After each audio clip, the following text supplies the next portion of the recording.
Been popping off a little bit. Welcome back to the Control Pod. Woo! Woo! Very upbeat on this Sunday. We are a little bit behind. The weather looks great though. Yeah, I think the Wanna go sun's outside? out, guns out, went for a run, feeling great. I could say the same.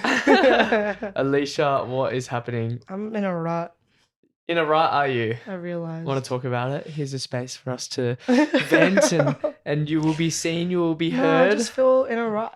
I just want to get over some deliverables so they're done, and I want to restart life again. So I feel like I have a mission and a vision to go. Like I want to get back into gym. I want to get back into eating healthy, making chia puddings. I haven't done that in like, I swear, ages. And I used to do that every week and added that to like our yoga ball and stuff. And I'm not doing that again. And like, it's just just be real with me as my partner. Am I in a rut? Yes, you absolutely are. It's tough. It's a tough watch sometimes because I obviously am first point of action. What do you mean first point of action? I feel like I cop it a little bit sometimes. No, Same? Yes, very much the same. Yeah, I think it's very hard watching your loved one sort of sit there and lounge around, as much as like I am meant to be your hype man and push you to do the things that you probably should be doing. I also am very empathetic and understanding to the fact that, yes, it's been a tough few weeks.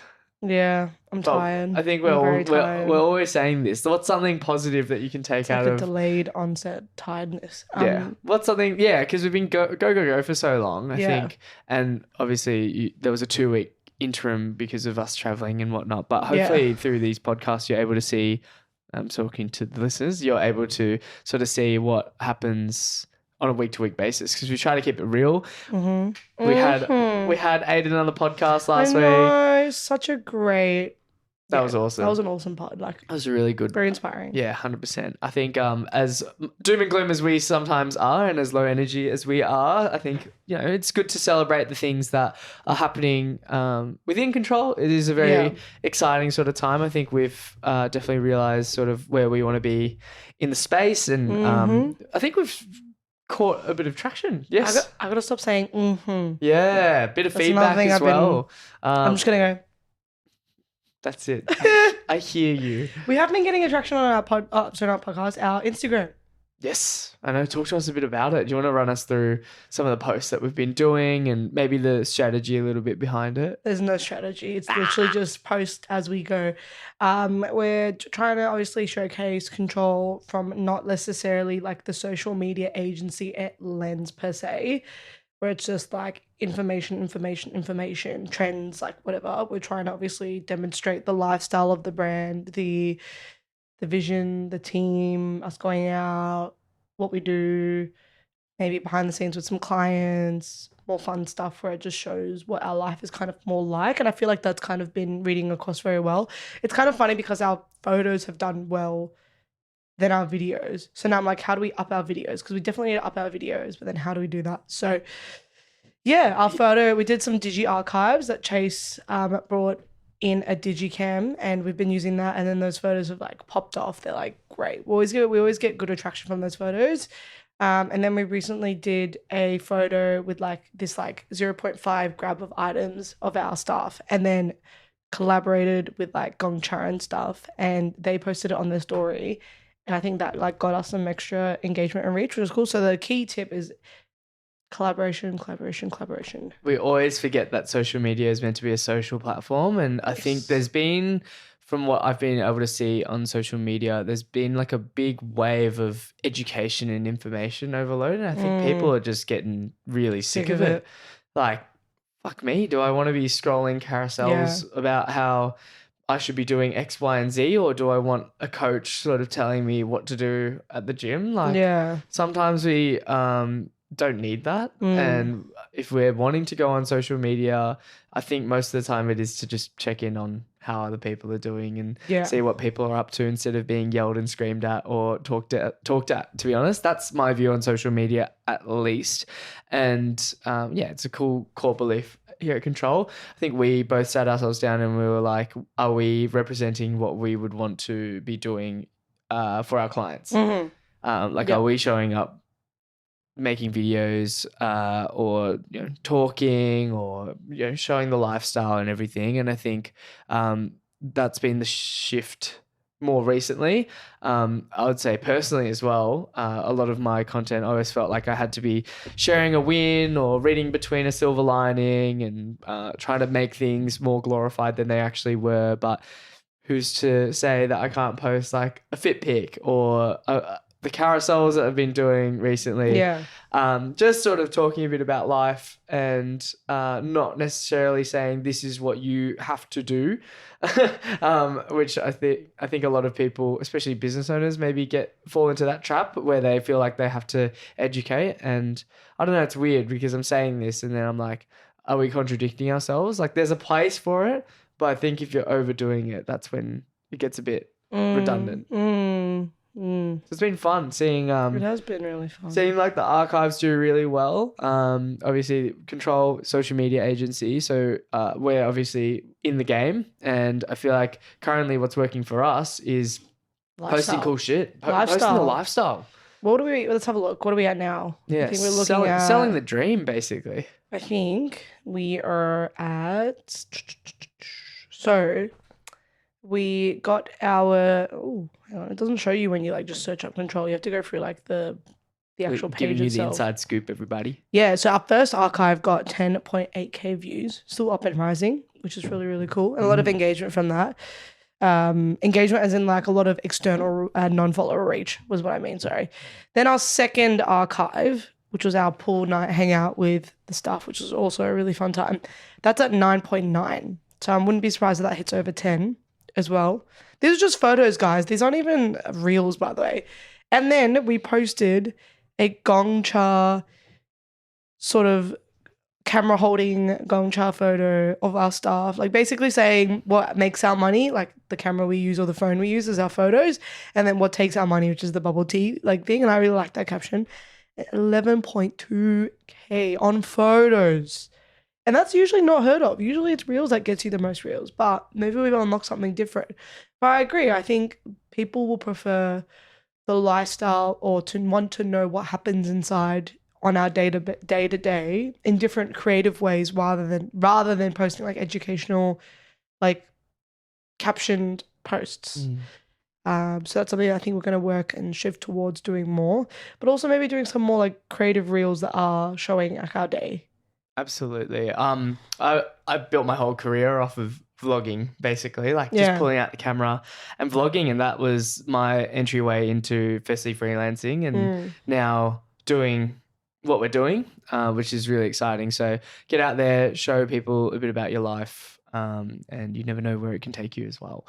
With that as well, maybe I think we've done a lot of relationship reviews and talking about the business, but let's try and provide a bit of value and a bit of speaking from personal experience about particularly personal branding. Very much a buzzword in the industry right now, but I thought, let's take the listeners through a little bit about personal branding. Maybe you're a little bit afraid of posting content as a business owner or as a creative.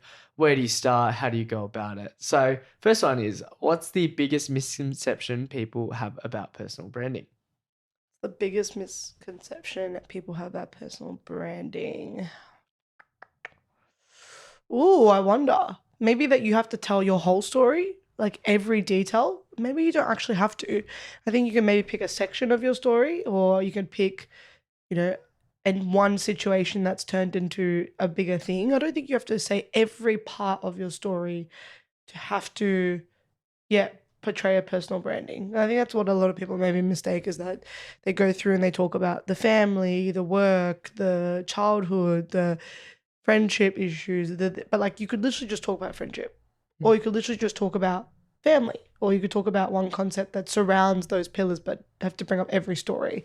I think that's like maybe something I've learned along the journey, is like I've got so many different sort of worlds in my life, but do I really need to talk about all of them all the time?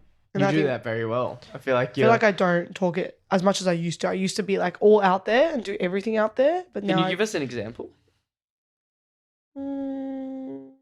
Yeah, well, I think it's like with all the three different things that I do, it's kind of almost hard to talk about all of them because then it's not a niche. I think in Instagram they always talk about if you're going to become a creator, you need to pick a niche. Mm. And See, I that's disagree. well, I think that's what they say, but I don't agree with it. Mm. You know what I mean? I think that's like they're always like you need to have a niche to be well known for something. But you do think about like the top performing creators in Australia or top performing creators in general, they do have some sort of niche behind them. But I don't think you need to narrow down to a niche. I think you just need to portray yourself as what you believe you are and how you see yourself and how you envision yourself to be. And I think that that will tell its own story. So what I'm hearing is a bit of a balance. So long gone are the days where you're just a fitness influencer or you're just a fashion influencer. You can be a blend of both, but Yeah. not taking it extremely far where you're oversharing. Is that what I'm hearing? I won't say oversharing. I just don't think you have to overshare. I think if you feel like if you want to be like a person, if you need to build your personal brand, you have to share everything. I don't think that's necessarily the case.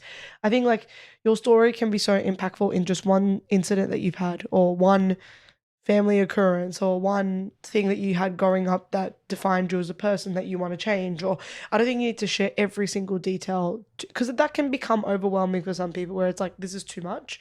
Or people usually resonate with a story that's just that one clear story that then made them into who they are now. That's just me personally, but I think that's what I've kind of figured out, and I'm trying to figure that out now still, is that do I need to share everything? Do I need to tell people about my drumming journey? Do I need to tell people about control and how I model and do all of that at the same time? Isn't that going to just then confuse slash maybe what's that word? It's going to Dilute your yes, messaging? dilute the messaging. Agree. Yeah, absolutely. Yeah. I think with that, though, it's always good, especially if you're starting out, to figure out what you're more comfortable talking about online. I think you're seeing that with my own Instagram as well. I'm just seeing like what sort of resonates better across my platform. So I guess like putting the carousels into perspective is I tried to give out that sort of three things that shaped me as a person, which I talked a bit about my videography journey and like the mindset shift that sort of changed the way that I approach things and has gotten me to where I am today. And then the second one was the body dysmorphia, which is that sort of bodybuilding stage of my life. And then the third one, or the most recent one, was the therapy one. And I was just like still trying to put things out there that sort of resonate a little bit, that are still very unique to my story and have shaped me to be who I am. Those three things have definitely been staples to my arc or my personal story. So I think being able to do that and being comfortable sharing with whatever you want to share is a really good way to start too. Because I guess the message that Aiden said last week was like how many agency owners are talking about the fact that they go to therapy and stuff. It's just like Not many. not many, right? And I think there's a lot of power to that too. Like I am only human, you're only human, whoever is posting is only human too. So use social media as that platform too. Yes, I agree. I think also though, what is your overall messaging with all of that? Like you're posting therapy, you're posting videography. What's your overall messaging to that? Because I feel like that could also be something that like within Pursuit, you also got very mixed. You kind of had an idea in the beginning, and then with all your different videos and stuff, maybe you started to get like you lost that messaging. So what's the messaging for this? Is it about just the journey? Is it about being real and raw? Like what is that messaging? Because I think that will then make sure that you don't dilute. No, of course, your yeah. message. And I think that's why I haven't. Sorry, your message doesn't get diluted, is what I meant. I think that's why I haven't posted like say once a week or twice a week, like trying to pump out carousels, because I think then it becomes overdone. Yeah. So I've been very selective of when I do post it. There's not like a strategy around it. I would say probably once a fortnight is like the way that it's looking right now. And maybe it's like a revelation that we've had in conversation. And I think there's power to humanizing it and like being a bit more raw and authentic, because if I'm able to show up on the space that I'm more comfortable about, then that will allow me to create an environment for other people to also feel comfortable sharing their stories too.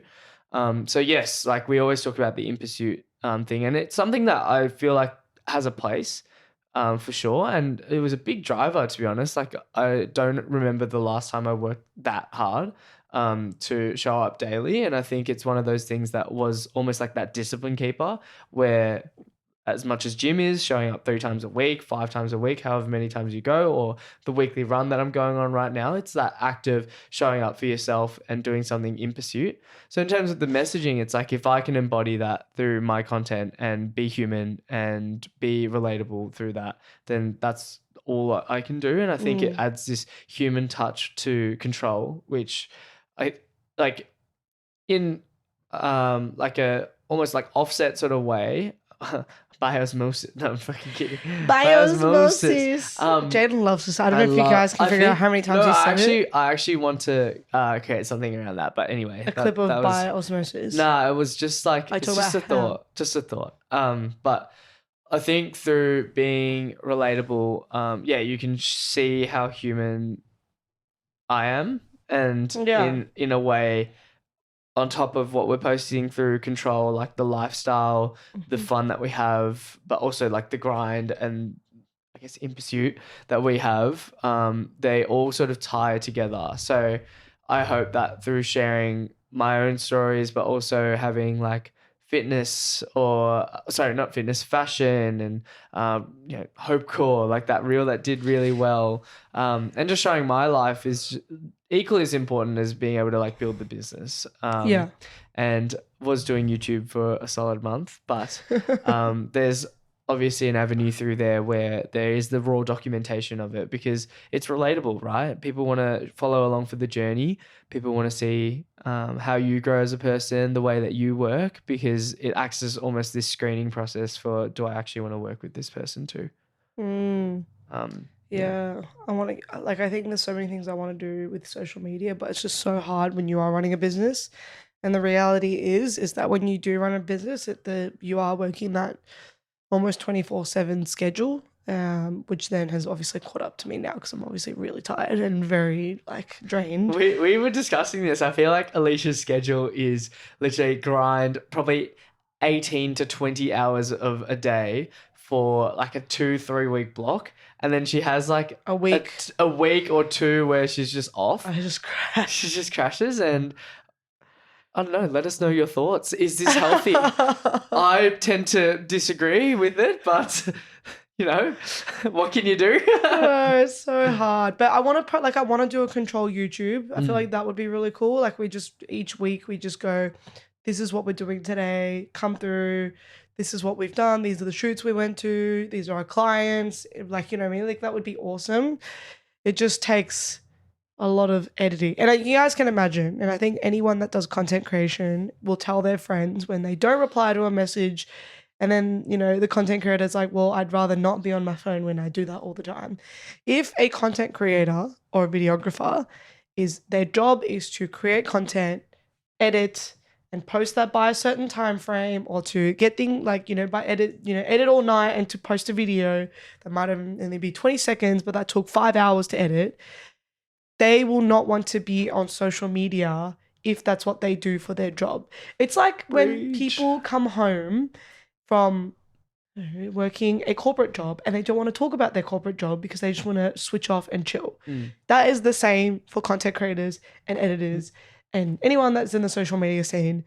If we do it as a daily job, the last thing we want to do after we've gotten off shift or off work is go on social media and do that job for ourselves. The best example of it is like police, women and men, when they come back from a really heavy shift. Like I've heard so many stories where, like the police, like someone who is in the police force, like won't want to talk about their day because sometimes the stuff they hear is like super heavy. Or if you're in the healthcare scene as well, like you're witnessing all that. I can only imagine nurses probably get home and the last thing they would want to do is take care of someone else. True. They'd probably want to switch off, have some self-care, order some Uber Eats and eat and go sleep or watch a movie. I'm just speaking from personal experience. When I was working at corporate, I'd come home and I just want to switch off. I did not want to think about my work. I don't want to talk about it. I don't want to be around. I just want to watch TV or watch games. So it's the same with social media too. Like it's really hard for us to keep being consistent or posting daily. And I'm sure that people that do it are soldiers. Like they probably soldier it on like it's a task every single day. But the reality is, I think it is a real struggle to want to create content for yourself or to edit your YouTube video after you've just spent 18 hours of your day editing your clients' videos. And that's just the reality of it. And I think if people can pursue past that, I I congratulate, because I would love to know how you do it and for you to teach me how to do it. But it is, as a business owner, videographer, editor that we are, and then also on top of that, trying to be our own content creator, it is a challenge. So something that we're just trying to navigate in our own personal branding. Absolutely. I love that take. Very real Bit of a take for rant. sure.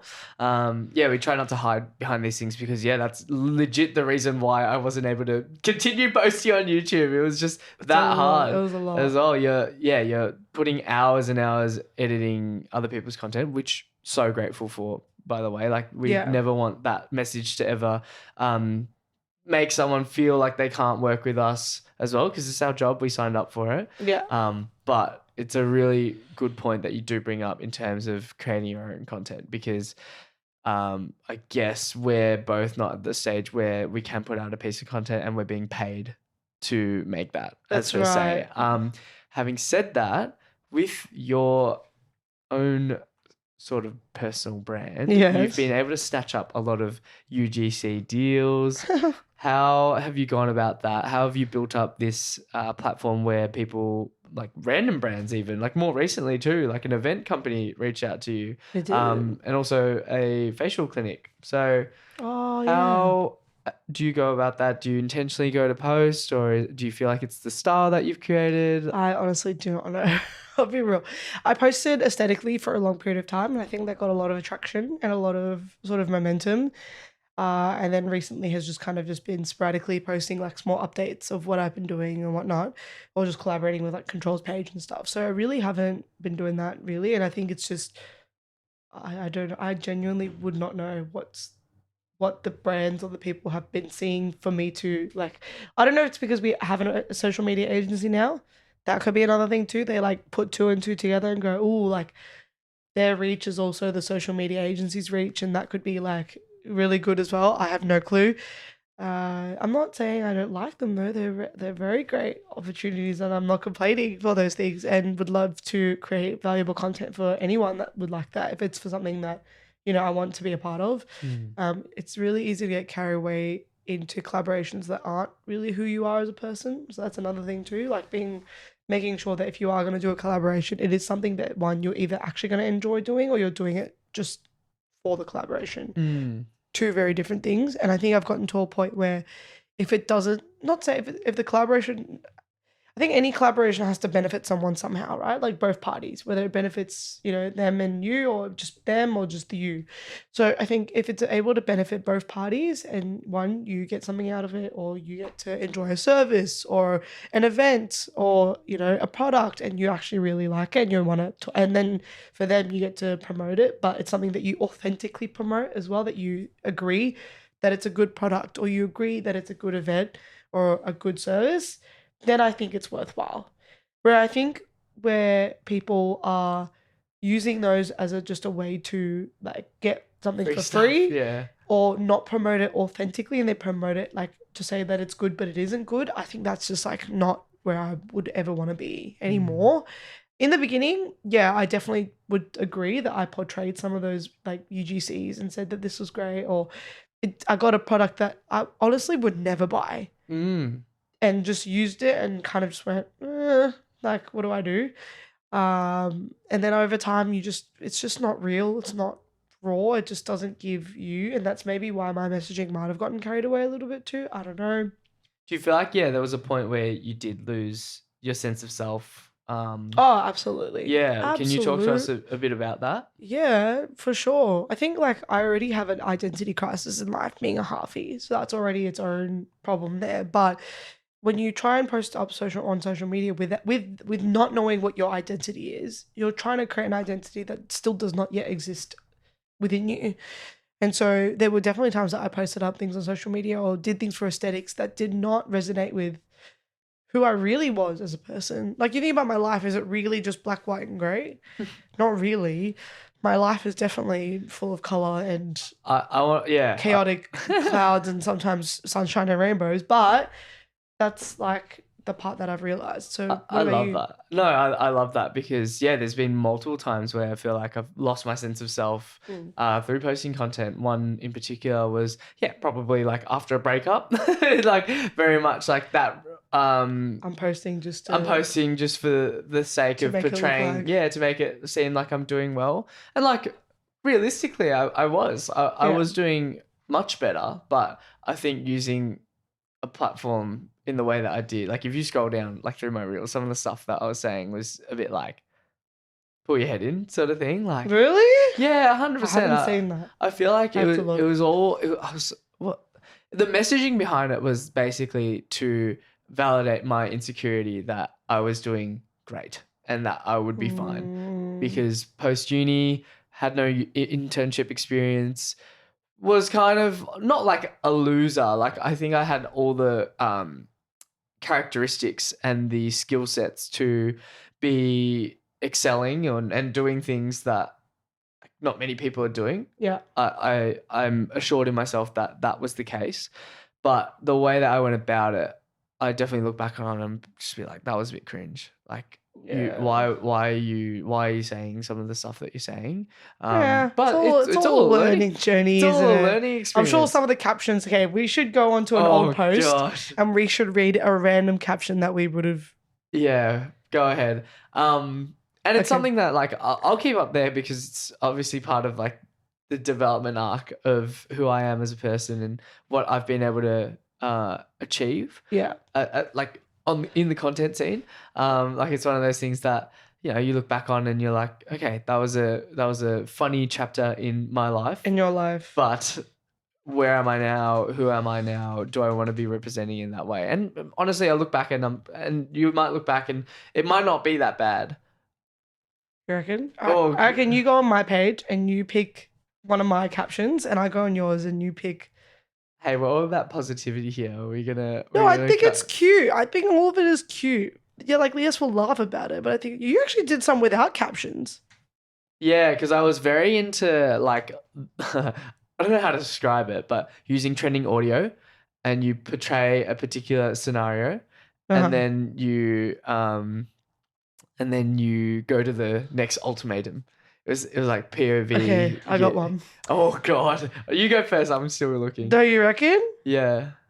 Hang on. It's actually you guys should scroll down the Jadyn Land page, the Jadyn Land law.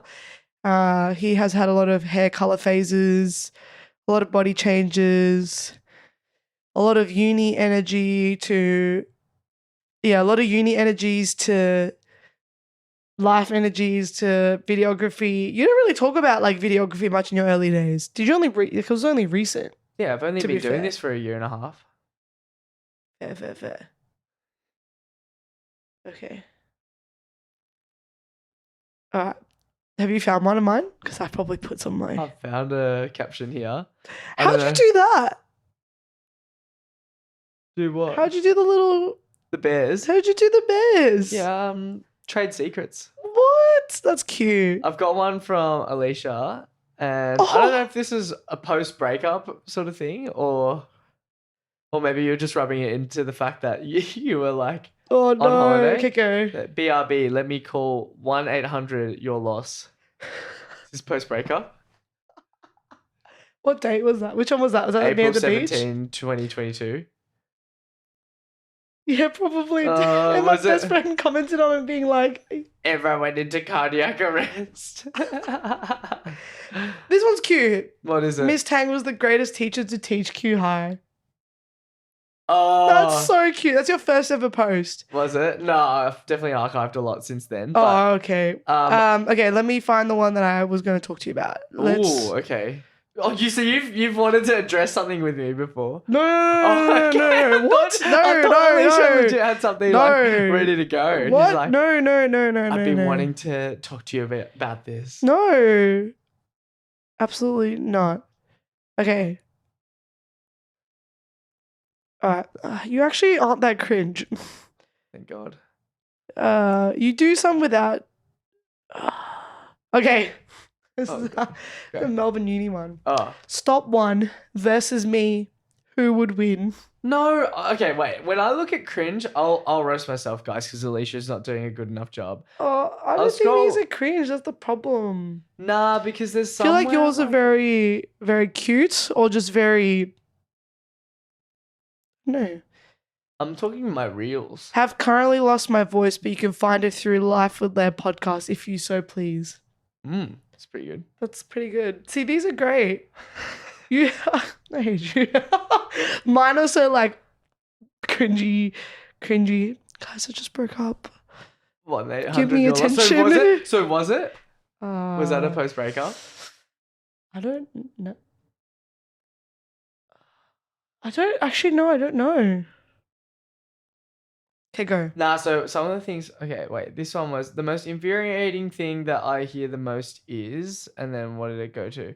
I need to find the right time to start. That's not that bad. That's not that bad. No, I remember one that like low key popped off at the time. I said the average entry level graduate salary in Australia is roughly 70K per annum at the Big Four, and then I was just like doing some stupid maths. I said that's 5.8K per month. 1.4K per week. Once broken down, can you think of any other ways that you can make this money? So that was very off-brand. I feel like that was very like, what are you talking about? And then... I'm still trying to find something. I just can't find anything. Some of the comments are like, what? Is this before tax? You'd make an awful analyst. Calculations are a bit off. Oh. Did you get roasted? Yeah, I did. Some for people... that. Did you and really? then some were like, it's not about your first salary. It's about setting yourself up for a great career, which will pay much more over time. Yeah. Fair enough. Rocky was like 99% of gamblers quit before they hit big. See, yours aren't cringe. Nah, I feel like I look back and I'm like... Unless you archived all of them, because that's I cheating. actually didn't. Because I haven't archived a single thing. I just outright deleted them. Did you actually? Yeah. I didn't know archiving was a thing, but even if I archived it, I feel like I would have just deleted it at some point. I'm not someone who likes to keep a lot of things. I just like eventually. Yeah, you are crazy about that. You like most non-sentimental I am person sentimental, but in very small things. For example, I love to keep little photos.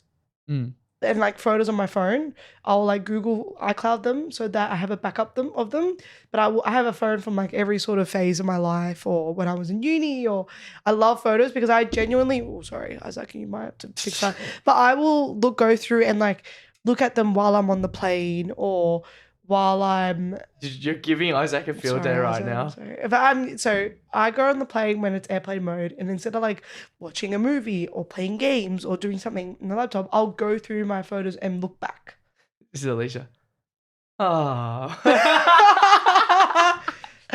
Babe, look, this is when I went to the Coldplay concert. I know, literally. There's all these different things, yeah. Okay, what is, and I think... And that's a part of your story branding, by the way, because those remind you about moments in your life. Anyway, Bro just stole my thunder. Sorry, go. Nah, I think bottom line, honestly, thanks for listening through that segment. Very chaotic episode. But the bottom line for that is everybody starts somewhere as well. Like, yes. I guarantee 5 years down the track, when we look at the control social media, we're going to be like, what the helly? What the helly? What the helly was that? Yeah. And that's the cost to entry. For any content creation, anything that you want to do, you're going to suck at it first, or you're going to hit some pretty awkward phases in your developmental stage. Not everyone is going to walk out and all of a sudden be this incredible creator or this incredible videographer or this incredible skillful person in whatever field it is. So the barrier to entry is being a little bit cringe. Or the cost to entry is being a little bit embarrassed about the things that you do put out, but eventually you build enough momentum, you build enough practice, and you build enough skills that people begin to idolize and have a look at it. Absolutely. In that lens. Put yourself out there no matter what it is, because it will either help you out more than you realized, or you're still, at least your story's being told the way that you want it to be told as well. So, yeah. So go back and look at our cringe captions. I know. Go back, have a look at all the stuff. Like All the it's all stuff we out there for you posted. to see. So Yep. that's it. What can we expect from the Control Pod in the next few weeks? More guests. We're trying to Yeah. get some more new business owners out there. We're trying to really just get to meet more people, get to know more people's stories, and yeah, just see where that takes us, because you never know what might happen there as well. But we'd love to get some more sort of small business owners who are even around our area, our area of suburb, just to build our community out here, because we really love where we live, and we love sort of the supporting, the small businesses that are out here in our area. So do that too. But I think just getting some more, I don't know, some more people on. Yeah. I'm loving it. I love it too. And I think there's no value amount that you can put on having conversations. Like I feel like we're both still buzzing from being able to have Aiden on the podcast, and a lot of the small creatives that we've also had, like shout out to Ruben, shout out to Francesca, like all these people and Chase, of course, like he is also a creative as much as he is one of our hires. But if you do know someone that you feel like will be able to share their story about social media, about being a small business owner, we are always on the hunt for creatives like that or people like that. So please do hit us up. But thank you to those that do tune in. If you can, please follow the podcast, share it around with someone that might find it a little bit more valuable or get a bit of a kick out of it. And be sure to rate the show 5 stars wherever you do listen. But that's all from us, and we'll catch you next Wednesday. Bang. Bang, bang, bang. Bang.